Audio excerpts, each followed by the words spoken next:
नमस्कार र यहाँहरु सबैलाई मेरो YouTube channel adventure with Vishwakarma स्वागत छ। र आज चाहिँ म एउटा राम्रो आमा कसरी बनिने यसका केही 6-7 वटा नियमहरु हजुरहरुसँग साझा गर्दै छु, सुनिदिनु होला है। नियम नम्बर 1 चाहिँ के छ भने हाम्रो नानीहरुलाई जहिले पनि हामीले प्रशंसा गर्नुपर्छ। नानीले सानो कुरा गरेको होस् या जे पनि गरेको होस्, तर त्यसलाई लिएर हामीले नानीलाई प्रशंसा गर्नुपर्छ है। तैले यो गरेनस्, त्यो गरेनस्, यो भएन, त्यो भएन, यो नेगेटिभ हुन्छ नि। यो नेगेटिभ कुरा चाहिँ नानीहरुको दिमागमा लगाइदिनु हुँदैन। उले नक्सा नै राम्रो बनाउँदैछन्, मेरो नानीले कति राम्रो नक्सा बनाउँछ, मेरो नानी कति राम्रो छ, मेरो नानी कति राम्रो पढ्छ भनेर यसरी प्रशंसा गर्नुपर्छ। मेरो नानी कति राम्रो कुद्छ, कति स्वास्थ्य छ, मेरो नानी नुहाउनु मान्छ, त्यसरी हरेक कुरामा प्रशंसा गर्नुपर्छ।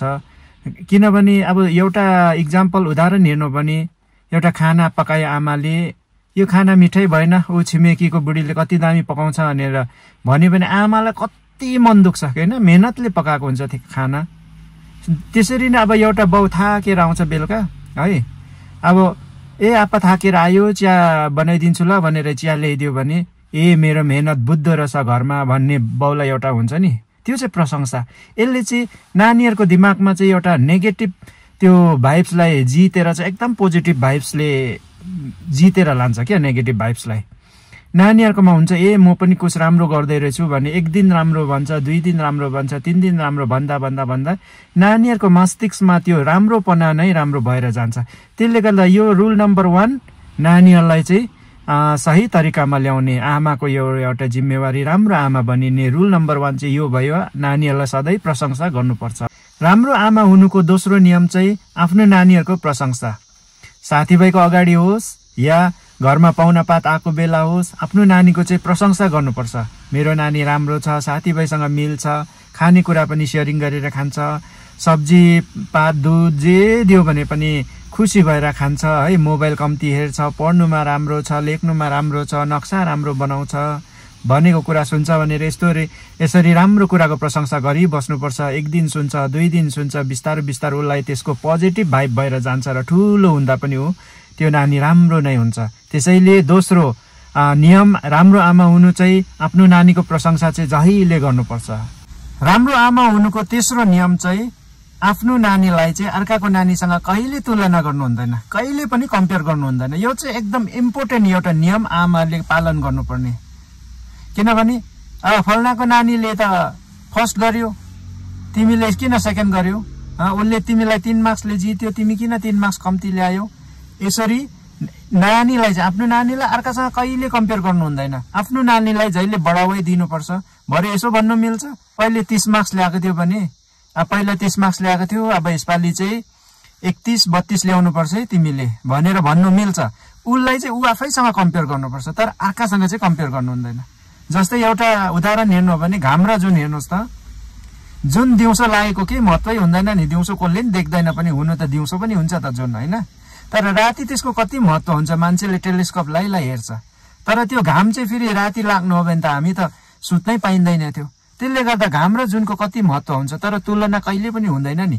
हो यस्तै हरेक नानीहरुको चाहिँ आफ्नो आफ्नो एउटा खासियत हुन्छ क्या, आफ्नो आफ्नो खासियत हुन्छ। कोही खेल्नुमा राम्रो हुन्छ, कोही गीत गाउनुमा राम्रो हुन्छ, कोही कुद्नुमा राम्रो हुन्छ, कोही पढ्नुमा राम्रो हुन्छ।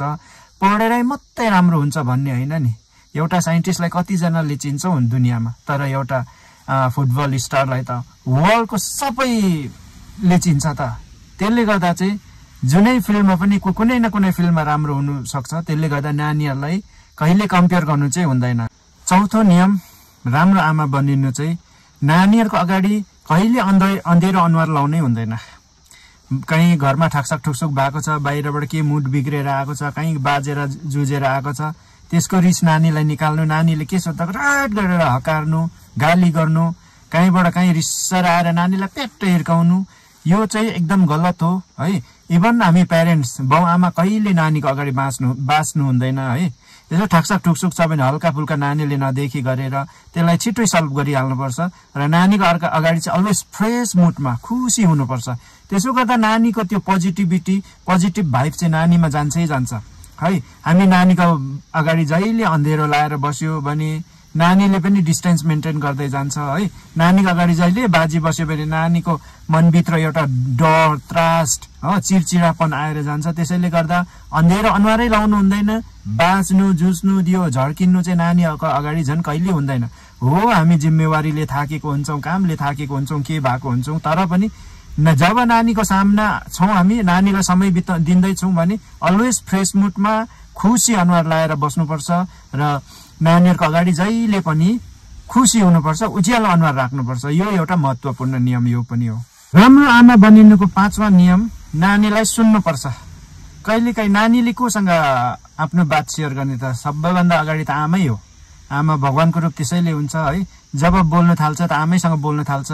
अन्त त्यसैले गर्दा नानीले के भन्नु खोजिरहेको हुन्छ, आफ्नो आफ्नो एउटा व्यस्तताले, आफ्नो चिडचिडापनले नानीलाई राइट उता जा भनेर त्यो एभोइड गर्नु, इग्नोर गर्नु कहिले हुँदैन। नानीसँग बसेर समय बिताउनु पर्छ, जति सक्दो समय नानीसँग बिताउनु पर्छ खुसी पाराले है। अन्त नानीले के भन्दैछ त्यो सुन्नुपर्छ। अन्त नानीले केही कुरा, साथीभाइको कुरा ल्यायो भने त्यहाँ एकदम पोजिटिभ भाइबमा उसलाई त्यहाँ पुस गर्नु पर्यो है। उसको कुरा सुन्नु पर्यो, उसँग खेलिदिनु पर्यो है। नानीसँग यसरी समय बिताउनु पर्छ र नानीले के भन्नु खोज्दैछ त्यो चाहिँ हामीले सुन्नु चाहिँ पर्छ। त्यसो गर्दा चाहिँ नानी नजिकिँदै जान्छ, नानीले आमालाई माया गर्दै जान्छ, आमासँग एकदमै क्लोजअप हुँदै जान्छ र यो एउटा माया भन्ने चाहिँ त्यसरी बढेर जान्छ र त्यो नानी जिन्दगीमा कहिले पनि बिग्रिँदैन। त्यसैले एउटा नानीको कुरा, केही कुरा गर्दैछ भने चाहिँ हामीले एभोइड गर्नु, इग्नोर गर्नु चाहिँ जिन्दगीमा कहिले पनि हुँदैन। राम्रो आमा हुने 6औं एउटा नियम, नानीलाई जहिले पढ। विशेष गरेर स्कुलबाट आउँदै गर्दा लुगा फेरेकै हुँदैन, दाइलोबाट भित्र पसिसकेकै हुँदैन। होमवर्क आज के छ, क्लास वर्क देखा, आज स्कुलमा के पढ्यो, जहिले त्यो चाहिँ एउटा एक थप्पड हाने जस्तो हो। बरु त्यो स्कुलबाट आउँदै गर्दा चाहिँ बरु बसेर लुगा खोलिसकेर आज के खायो स्कुलमा, लन्च कोसँग सेयरिङ गर्यो होइन, साथीभाइसँग के खेल्यो, ड्रइङ कस्तो गर्यो, साथीले के ड्रइङ गर्यो होइन, अन्त साथीको लन्च कस्तो मिठो थियो, आज हिजो योसँग सेयरिङ गर्यो, आज कोसँग सेयरिङ गर्यो, को साथीहरूसँग खेल्यो, साथीहरूसँग सबैसँग मिलेर खेल्नुपर्छ। यसो गरेर यो कुराहरू सोध्नुपर्छ, यो कुराहरूमा हामीले गफ मार्नुपर्छ। जहिले पढ भनी बस्यो भने नानीको त्यसबाट चिडचिडापन हुन्छ, त्यसकोबाट एउटा नेगेटिभ इम्प्याक्ट पनि हुनसक्छ होइन। अब भन्नै पर्यो भने त अब जिन्दगीमा हामीले पनि पढ्यौँ है, तर अहिले गएर हेर्दाखेरि चाहिँ पढेको र जिन्दगीले पढाएको, जिन्दगीले पाठ पढाएको र स्कुलमा पाठ पढाएको महत्त्व को बेसी भयो भन्दा, के बेसी भयो भन्दा हामीलाई जिन्दगीले जो पाठ पढाएको छ त्यो तजुर्बाले नै हाम्रो जिन्दगी चल्दैछ बेसी चाहिँ होइन। त्यसले गर्दा चाहिँ हामीले जहिले पढ भनिबस्ने त्यो के उनीहरूलाई सुन्दाखेरि रिस उठ्ने खालको एउटा माइन्डसेट भएर जान्छ। त्यसले गर्दा चाहिँ हामीले चाहिँ त्यो विशेष गरेर स्कुलबाट फर्केर आउँदा चाहिँ होमवर्क के छ, क्लास वर्क के छ, स्कुलमा के पढ्यो त्यो सोध्नु अझै चाहिँ आज स्कुलको इन्भाइरोमेन्ट कस्तो थियो, बाटोमा आउँदै गर्दा के देख्यो, आज घाम यति लागेको थियो, नानी त्यति बेला कहाँ खेल्यो, कति घामले पोल्यो, आज कति मजा आयो साथीभाइहरूसँग खेल्दा होइन, साथीले लन्च कस्तो ल्यायो, कति मिठो थियो, यस्तो कुराहरू सेयरिङ गर्नुपर्छ हामीले है। जहिले पढ भन्नु हुँदैन। विशेष गरेर स्कुलबाट फर्केर आउँदा चाहिँ यो चाहिँ पटक्कै नगरिदिनु होला। हामी सबै प्यारेन्ट्सले यही गर्छौँ कि होमवर्क के छ, आज त्यो सुनाए कि सुनाएन, यो एउटा अननेसेसरी माइन्डमा प्रेसर भएर जान्छ। त्यसले गर्दा नानीलाई अलिक फ्रेस राख्नुपर्छ, नानीलाई हल्का राख्नुपर्छ। र अन्तमा 7औं नियम एउटा है, र यो जान्दै मेरो च्यानललाई सब्सक्राइब पनि गरिराखिदिनुहोस् है, अन्त सेयर पनि गरिदिनुहोस्, लाइक कमेन्ट्सहरू पनि गरिदिनुहोस्। र 7औं एउटा महत्त्वपूर्ण नियम आमाको चाहिँ, आमाको मात्रै नभएर यो चाहिँ बाउको पनि भन्छु, विशेष गरेर आमाले नानीलाई चाहिँ अँगाल्नुपर्छ, हक गर्नुपर्छ। हामीले दिनमा 2 चोटि कमसे कम 3-4 चोटि हक गर्नुपर्छ, माया गर्नुपर्छ। आमाले च्याप्पै अँगालेर छातीमा नानीको टाउको आफ्नो छातीमा राख्दा चाहिँ त्यो नानीलाई स्वर्ग पुगेको जस्तो, दुनियाँमा सबभन्दा बेसी माया आजै पाए जस्तो त्यो एउटा फिल हुन्छै हुन्छ। किनभने यहाँ मुटु हुन्छ नि त, त्यो मुटुको अगाडि चाहिँ नानीको टाउको राखेर हामीले अँगाल्यो भने त्यो मुटुको धड्कन चाहिँ, आमाको मुटुको धड्कन चाहिँ नानीले सुन्नु सक्छ, नानीले महसुस गर्छ। त्यसले गर्दा जहिले पनि हामीले दिनमा 1-2 चोटि कमसे कम 3 चोटि 2 चोटि बिहान स्कुल जाँदा एकखेप, स्कुलबाट आउँदा या दिउँसो कहीँ भेट्दा नानीलाई चाहिँ अँगाल्नु हक गर्नु चाहिँ जरुरी हुन्छ। त्यसले चाहिँ आमा र नानीको चाहिँ यस्तो डरलाग्दो एउटा माया बन्डिङ भएर जान्छ। त्यो नानीले माया भन्ने यस्तो महसुस गर्छ, त्यसले गर्दा त्यो नानीले जिन्दगीभर महसुस गर्छ, त्यो नानी जिन्दगीमा बिग्रिँदैन।